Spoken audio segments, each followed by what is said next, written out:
നമുക്ക് അള്ളാഹി വിശ്വാസമുണ്ട്, പ്രവാചകന്മാരുടെ വിശ്വാസമുണ്ട്, മലക്കുകളെ വിശ്വാസമുണ്ട്, ഖുർആനിൽ വിശ്വാസമുണ്ട്, അന്ത്യദിനത്തിൽ വിശ്വാസമുണ്ട്.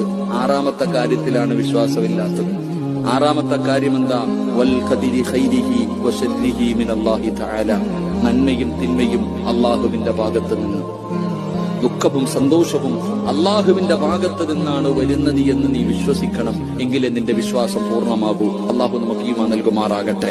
നമ്മൾ ചോദിക്കും, ഉസ്താദെ, ഞാൻ 5 നേരം നിസ്കരിക്കും, ഖുർആനോതും, തഹജ്ജുദ് നിസ്കരിക്കും, സദഖ കൊടുക്കും, എല്ലാം ഞാൻ ചെയ്യും, എന്നിട്ട് എനിക്ക് അള്ളാഹ് ഇത് തന്നല്ലോ, എനിക്കെന്തേ? എല്ലാവർക്കും അള്ളാഹു ജോലി കൊടുത്തു, മക്കളെ, എനിക്കെന്തേ അള്ളാഹ് തരാത്തത്? നമ്മൾ പരാതി പറയുന്നവരാ. നമ്മുടെ ജീവിതത്തിലേക്ക് എന്റെ പ്രിയപ്പെട്ടവരെ എന്തെങ്കിലും ഒരു പരീക്ഷണം വരുമ്പോ നമ്മുടെ ഈമാൻ അങ്ങ് നഷ്ടപ്പെട്ടു പോകുന്നൊരവസ്ഥ. എന്റെ പ്രിയപ്പെട്ടവരെ എന്ത് തന്നാലും അത് അള്ളാഹുവിന്റെ തീരുമാനം, അത് പടച്ചറപ്പിന്റെ തീരുമാനം. അൽഹംദുലില്ലാഹ് പറയാൻ കഴിയണം. അള്ളാഹു